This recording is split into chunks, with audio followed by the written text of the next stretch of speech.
Hello friends, today once more we have Dr. S. Srinivasan ji with us, and today we will see the art and science of management.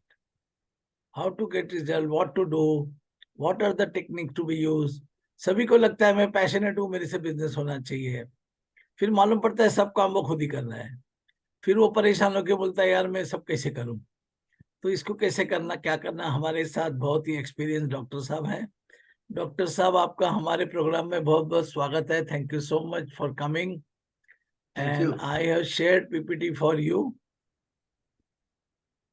Ji, okay, can I start? Yes. Yeah. So once again, thank you very much, sir. You are getting busier and busier day by day. It's nice to get your time out for this. अच्छा, अभी हम देख रहे हैं 360 degree management. ये मतलब सब लोगों को इन अ वे मालूम होगा। 360 डिग्री बोला है तो फ्रॉम ऑल राउंड। फिलहाल ये ड्रोन वगैरह होता है, ड्रोन लेकर के आपको कोई भी आइटम हो, कोई शिप हो या ट्रेन हो, कुछ भी हो, उसका 360 डिग्री वो घुमा के दिखाते हैं। मतलब पहले जो लेंस वगैरह था कैमरा में, उसमें 360 डिग्री पकड़ नहीं रहा था। अभी फिलहाल all programs, tour programs, vlog बोलो, कुछ भी बोलो, वो ड्रोन लेके उसको घुमाता है ताकि आपको एक ही ऑब्जेक्ट को सभी तरफ से, सभी एंगल से देखने को मिले। Now, this was used in film industry quite a lot, but now the drone technology has come so much, so far, that it is used in any aspect, right from, even in warfare, transport, ये वो कोई भी item लो, वो drone से आजकल बहुत सारा perceptions मिलता है, वो पहले नहीं मिलता था। वो कैमरा स्ट्रेट वाला कैमरा था, अभी वो 360 डिग्रीज के लिए the concept was there, but how to get 360 degrees was an issue. And now that issue is becoming slightly easier. But ultimately 360 degree ये मन की स्थिति है। आपको एक ही तरफ से फोटो देखना है, and you may be happy with that, satisfied with that. आईने के सामने खड़े रह के खुद को एडमायर करना, वो 360 डिग्रीज नहीं होता। मगर आप जब आईने के सामने नहीं है तो बहुत सारे लोगों को आपका एस्पेक्ट दिखते हैं। मतलब others can see you but you can't see वगैरह होता है। So to correct that, ये imbalance होता है, तो सेल्फ परसेप्शन कभी बहुत ज्यादा हो जाता है, कभी कम हो जाता है वगैरह। और उसको ठीक करने के लिए खुद का परसेप्शन 360 डिग्रीज होना चाहिए, और उसके लिए बहुत सारे टेस्ट हैं, प्रोसीजर्स हैं, एक्सरसाइजेस हैं, ताकि आपका पर्सनालिटी well developed हो। It's like an all-rounder in cricket. Cricket में you may be a very good batsman, but you may be lousy in the field, वगैरह वगैरह। बट आपको ठीक करने के लिए आपको काउंसलिंग दिया जाता है, वो 360 डिग्री मैनेजमेंट होता है।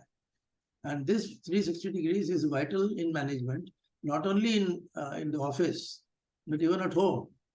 घर में झगड़ा होता है, समझो, झगड़ा होने का कारण ऐसा होता है कि एक व्यक्ति को दूसरे का पूरा डायमेंशन समझ में नहीं आता तो गुस्सा करता है।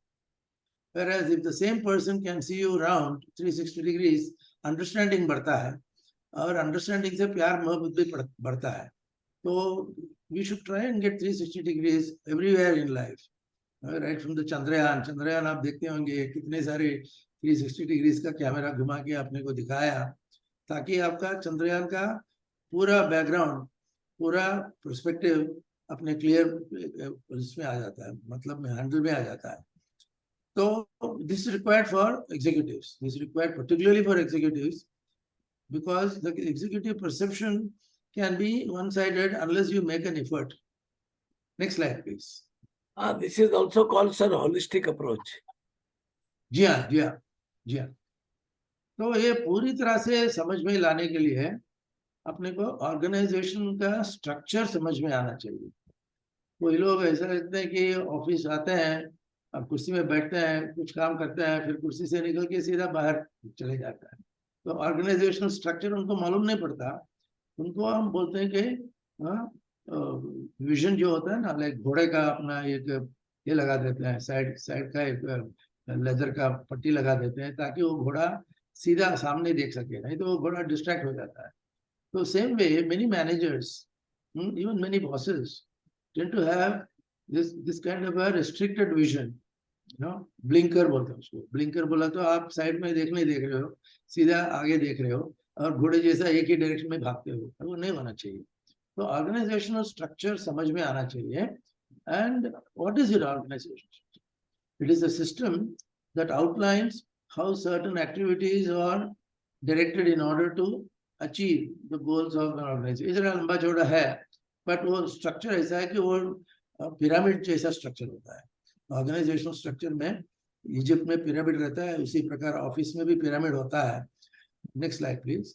और पिरामिड के on top, next slide please.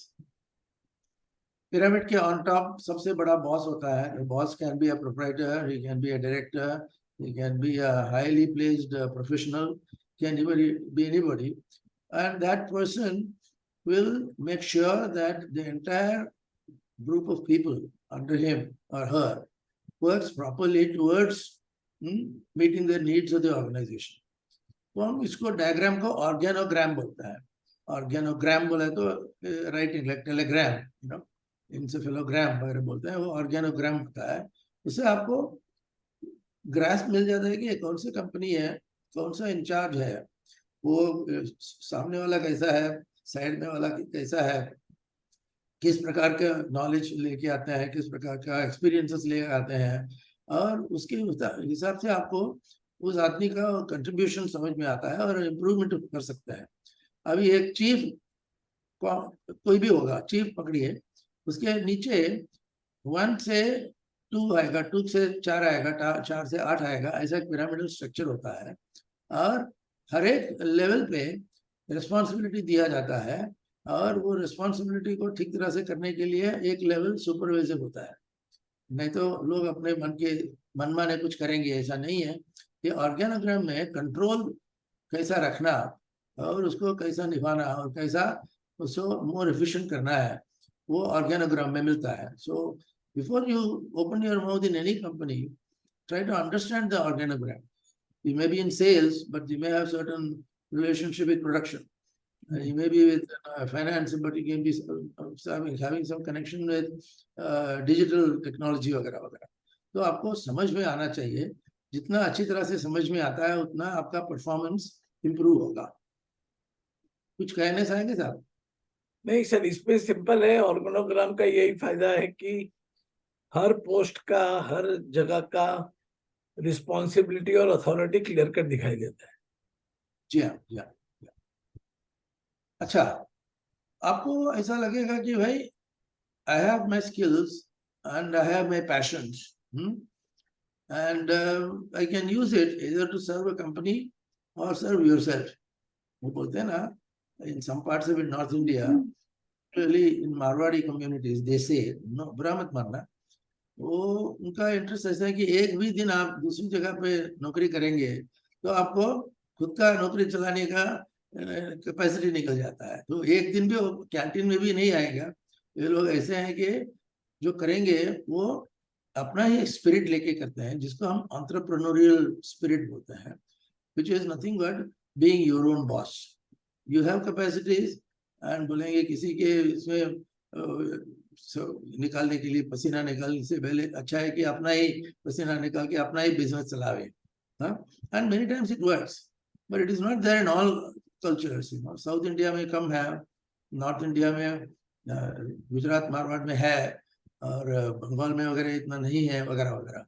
But ultimately the ability to run your own piece of activity, जिसको हम एंटरप्रेन्योरशिप बोलते हैं, matters a lot.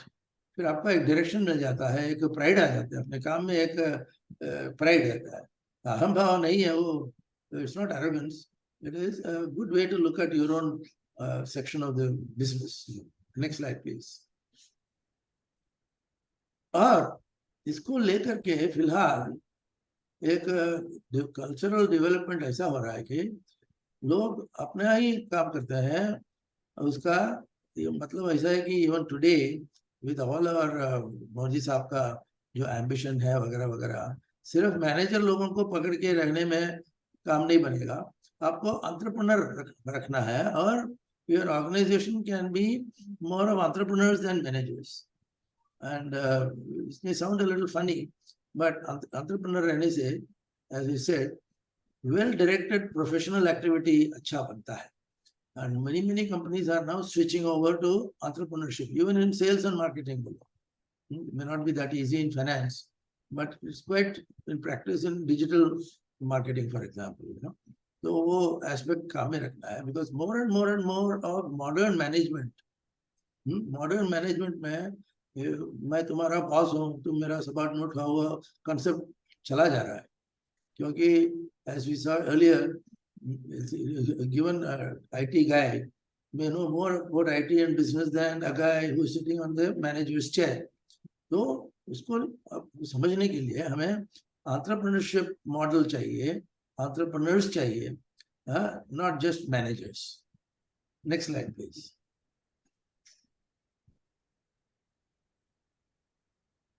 Hello, next slide please. तो एंटरप्रेन्योर का मतलब क्या? Any individual who creates a new business, वो entrepreneur है।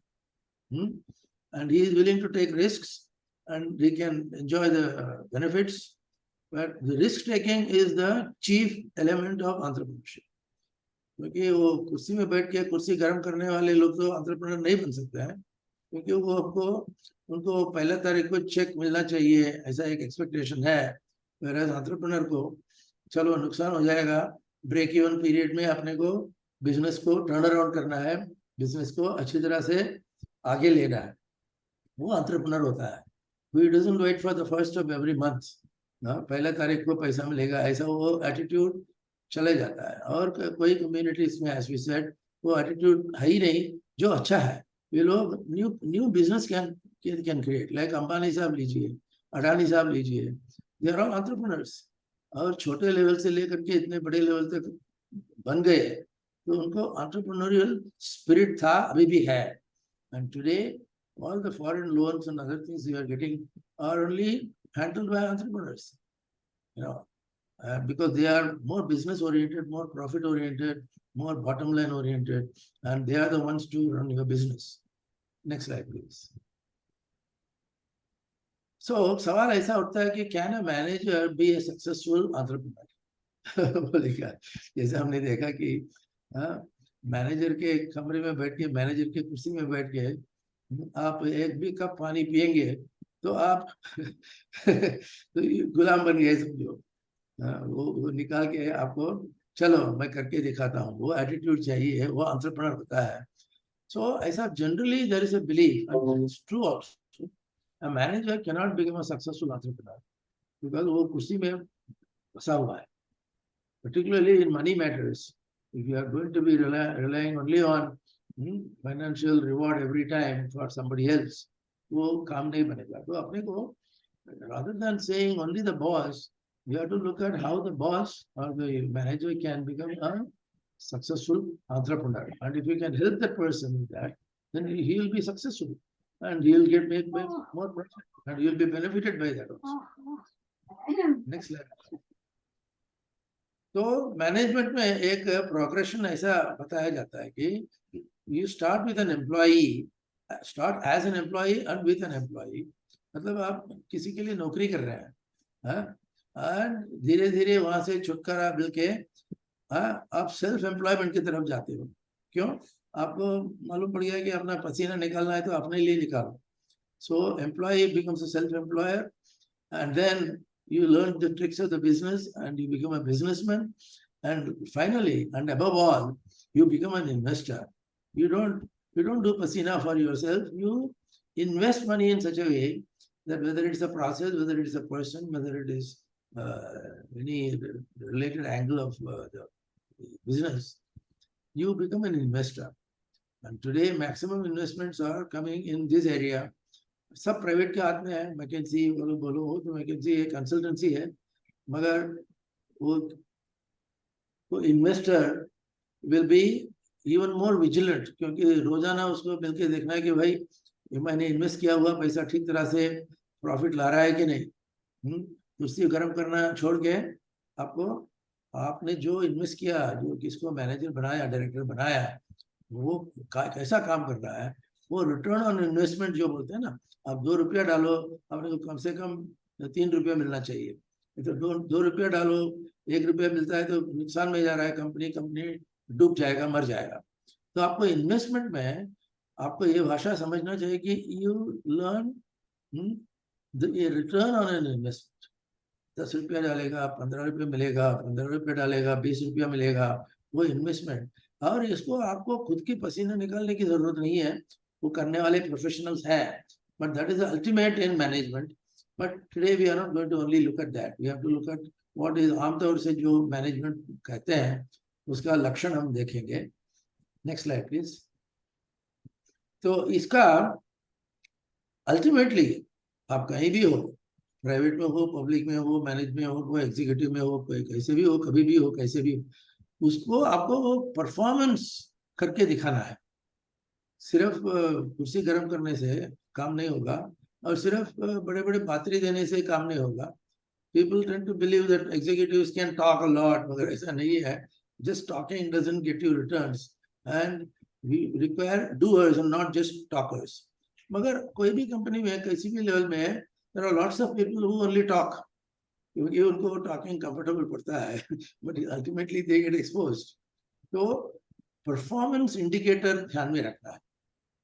कोई भी हो, आप फार्मास्यूटिकल में है, समझो टैबलेट, कितने टैबलेट आपने बनाया, और सेल्स में कितने टैबलेट्स आपने बेचा, और फाइनेंशियल इन्वेस्टमेंट में कितने प्रॉफिट लाया आपने, और कितने इन्वेस्टमेंट का तरीके आप, you are opening the doors, ये सब समझने के लिए तो मैनेजमेंट में अपने को मैथमेटिकल मॉडल जैसा बन जाता है। फॉर एग्जाम्पल सिंपल मैथमेटिक्स, 1 रुपया डालो, 1.5 रुपया नहीं मिलना चाहिए, 1 रुपया डालो, 2 रुपये मिलना चाहिए। Simple performance indicator, and that performance will make sure that you are continuing to be a profit center. तो हम कहते हैं कि प्रॉफिट सेंटर वगैरह वगैरह। तो की परफॉर्मेंस इंडिकेटर को ध्यान में रखना है, and that will be the management yardstick, कैसा परफॉर्मेंस हो रहा है। Next slide please. तो ये तो हमने देखा सेल्फ क्वांटिफाइबल मेजरमेंट्स। क्वांटिफाइबल बोला तो मैथमेटिक्स आ गया, मैथमेटिक्स बोला तो स्टैटिस्टिक्स आ गया। वो सब के ऊपर आपको कंट्रोल रहना चाहिए। आप भले अपने एक सेक्शन में, एक की एरिया में आप काम कर रहे हैं, आपको परफॉर्मेंस इंडिकेटर का अनुभव और मेजरमेंट समझना चाहिए, ताकि आप परफॉर्मेंस के ओर आप ज़्यादा इन्वेस्ट करेंगे वगैरह वगैरह। तो की परफॉर्मेंस इंडिकेटर होना चाहिए, and this becomes a yardstick for the management to जज योर्स। ये मैनेजमेंट अच्छा है, ये लड़का अच्छा है, ये डायरेक्टर अच्छा है, कहने में कोई आपको मैथमेटिकल फार्मूला होना चाहिए। Then in sales and marketing it is very easy, but it is not so easy in HR। HR में आपने ट्रेनिंग प्रोग्राम लगाया और ट्रेनिंग प्रोग्राम खत्म हो गया, but company is where it is.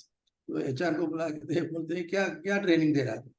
So we have to convert that into a measurable training index, वगैरह, so that everybody has to pull their weight in the same direction. Next slide, please. Abhi, coming back to startup, it may still be not very familiar term or not comfortable term for many people. Because you are starting something, and to start with you require money, and many people put their own money and they lose their money and फिर company डूब जाती है, या दूसरे का पैसा लगे काम कर रहे हो 4-5 साल। देखो कोई भी बड़ी कंसल्टेंसी, इन्वेस्टमेंट बैंकिंग होता है, वो 4-5 साल कुछ नहीं पूछेगा। वो इन्वेस्टमेंट बैंकर तो at the right time he will turn up and ask, it's like literally like a pathan in money lending। वो पठान 10 दिन बैठे रहेगा, 11वां दिन में आपका गला पकड़ेगा। So investment banking में तो ऐसा ही होता है कि beyond a point you have to show returns and concrete returns. Until then that fellow investor will not bug you. वो आपको तकलीफ नहीं देगा, he will give you a long rope। उस long rope से आपको अच्छा काम करना है क्या आपने गले पे रोप डालेगा, आपको देखना है। वो स्टार्टअप में ये टेंशन रहता है, but you will be surprised, startup का एंटरप्रेन्योरियल स्पिरिट जो है ना, It is lacking in many people. I know of at least 3 companies in Pune where the guy, he is a highly qualified graduate, So he started spending the investment management का जो होता है ना, वो पैसा वो खर्च करना लेगा, वो he was enjoying life, बड़ी बड़ी गाड़ी ले है, होटल में जाके खाना वाना, किसका पैसा लेके, हम बोलते हैं ना आपका बाप का पैसा, वो बाप का पैसा ही लेके उड़ाता था. And one fine morning, the investors had to come down and say, okay, get lost, my dear friend. You can't afford this luxury वगैरह. तो startup में tension है, but immediately नहीं है, depending on how much time you get. If the investor gives you 3 years, 5 years, 10 years, well and good. और उसके हिसाब से आपको खुद को संभालना पड़ेगा, खुद का पैसे का संभालना पड़ेगा, इन्वेस्टर का पैसे को संभालना पड़ेगा. But this is becoming the in trend, क्योंकि नौकरियां है ही नहीं ना. We tell me, sorry to say this, you can give an employment voucher to somebody, but that employment voucher लेके वो क्या करेगा, वो धंधा करके उसको पैसा दिखाने का है ना, वो सिर्फ employment voucher से काम नहीं होगा. तो आपको ये समझ के एक कमर्शियल माइंडसेट आपको बनाना पड़ेगा, और धीरे धीरे आता है. And for that there are training courses available, and various indices of management आपको available है. मगर ultimately what we call as the bottom line, आपके बैलेंस शीट में या कहीं भी आपको बॉटम लाइन स्ट्रांग होना चाहिए. 10 रुपया लिया आपने इन्वेस्टर से, आपको 12 रुपया वापस करने का ताकत चाहिए, वो औकात चाहिए. Then it is a real startup, healthy startup. And Ambani's and Adani's have started only that. Today their market standing is so तगड़ा, वो बढ़िया बनता है. And that's what Modi Sahab also wants. He wants entrepreneurs. Startup India करके scheme बनाया, because it doesn't want employees. और interview में लेकर के आप एम्प्लॉय करके मत जाओ, फिर आपको कोई वैल्यू नहीं है. आप इन्वेस्टर करके जाओ, स्टार्टअप करके जाओ. टेंशन है, नर्वसनेस है, कुछ भी हो सकता है. आप तो कोई लोग आत्महत्या भी कर लेते हैं, अगर वो रिस्क जनरल मैनेजमेंट में भी है. आज एक नौकरी मिल गई, समझो IIM अहमदाबाद में जाके आपको बड़ी बिल्कुल बढ़िया नौकरी मिल गई है. और वो बिल्कुल कितने दिन टिकेगा, 6 महीने के अंदर IIM अहमदाबाद से लोगों को लात मार कर निकाल देते हैं. एंड कोटा जो मैनेजमेंट ट्रेनिंग सेंटर है, उधर भी टेंशन है. वो कोटा में कितने आत्महत्या होते हैं आप देखते हैं. So there is no easy way out. Angrezi में कहते हैं ना, there is no free lunch. वो सिर्फ बैठ के खाना कहीं भी नहीं मिलेगा आपको. कॉम्पिटिटिव इकोनॉमी में even farmers, even industrial workers, they are becoming aware, क्योंकि somebody is asking the question. तो day in and day out पूछा जाता है कि भाई आपने कितना काम कैसा किया, क्या आउटपुट दिया, क्या इनपुट लिया, वगैरह वगैरह. So that is the overall management structure. And यहाँ पे आप देखेंगे मैनेजर हो तो उसका स्पैन ऑफ कंट्रोल एक वर्टिकल होता है, जो एकदम फ्लैट वर्टिकल होएगा कि ऊंचा वर्टिकल होगा. उसके ऊपर है कि कंपनी का परसेप्शन मैनेजमेंट. कोई manager they don't want any complicated hierarchy, उसको हम बोलते हैं कि हायरार्की.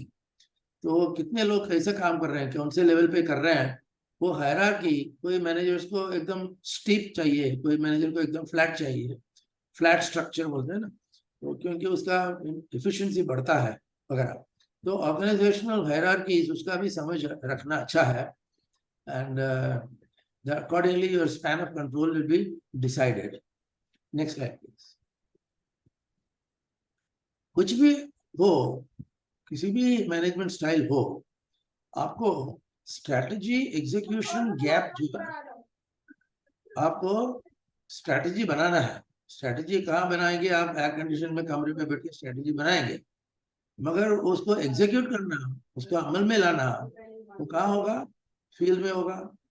फैक्ट्री हो तो शॉप फ्लोर में होगा, कोई एनर्जी सेक्टर हो तो जहाँ पे ऑयल बनता है वगैरह वगैरह, एग्जीक्यूशन उधर होता है. स्ट्रैटेजी एयर कंडीशन कमरे में होता है, मगर एग्जीक्यूशन पसीना निकाल के गर्मा गर्म सिचुएशन में आपको रखना पड़ेगा. तो that gap is still there all over the world. All over the world there is a strategy execution gap. और you will be surprised, you may not be surprised, 93% of employees don't understand strategy. नौकरी लेके बैठ जाता है, नौकरी भले manager हो या डायरेक्टर हो. अगर डायरेक्टर भी हो, डायरेक्टर माइंडसेट भी हो, तो पेन पुशर ही होता है मेनी टाइम्स. तो वो एग्जीक्यूशन करना vis-a-vis how you work out the strategy. Strategy बोले तो से फॉर एग्जांपल एनुअल बजट बन रहा है. एनुअल बजट बनेगा जो आपको सेल्स को लेकर के, फाइनेंस को लेकर के, एचआर को लेकर के वो सब स्ट्रेटेजी बनाएगा. और उसको एग्जीक्यूट करने के लिए वो फील्ड में चले जाओ, ये करो वो करो. But how to actually fill the gap between theory and practice अभी तक किसी लोग को समझ में नहीं आया, including the western countries. Bill Gates से लेकर के कोई भी हो, उसको वो strategy to execution understanding is very important. So ये रहा आपका परफॉर्मेंस और आपका मैनेजरियल स्टाइल वगैरह. एंड परफॉर्मेंस अप्रेजल होता है. And performance appraisal happens in many companies, used to happen in many companies once a year. Annual performance appraisal. तो लोग बोलेंगे अरे जनवरी आ रही है, दिसंबर को बहुत टाइम है, परफॉर्मेंस अप्रेजल कौन देखेगा, जरा मौज मनाए, मजा करेंगे. बट देन सडनली नवंबर आएगा, परफॉर्मेंस अप्रेजल का प्रॉब्लम हो जाता है, तो he wakes up and runs around. ऐसा होता है. तो ये सब चीजें आपको मैनेजर के लेवल पे, एग्जीक्यूटिव लेवल पे, जिसको हम सो कॉल्ड बॉस कहते हैं. बॉस ऐसा कोई किसी के चेहरे पे छपा नहीं लगा है, बॉस मैं बॉस हूँ, तुम सबॉर्डिनेट हो. बॉस भी कभी सबॉर्डिनेट होता है वगैरह, वैसे वर्षा जो हमने देखा. तो ये सब चीजें आपको ध्यान में रख के आपका पर्सनल करियर प्लान करना है. और पर्सनल करियर के साथ साथ ऑर्गेनाइजेशनल वेलफेयर भी जुड़ा हुआ है. और दोनों को साथ में लेकर के वो समझदार लोग जो आगे बढ़ेंगे, they will succeed in life. So next slide please. हो गया सर, पूरा परफॉर्मेंस अप्रेजल हो गया. आपने बहुत अच्छा किया और 360 व्यूज बताया. तो thank you so much doctor. And I must thank you, sir. It's a pleasure working with you. So good. Thank you. Chalo, so there are many things to learn from doctor, and management and leadership is a very deep subject along with entrepreneur and business. So thank you so much, doctor, and we'll keep learning from you. Thank you. Thank you. I'll keep learning from you too.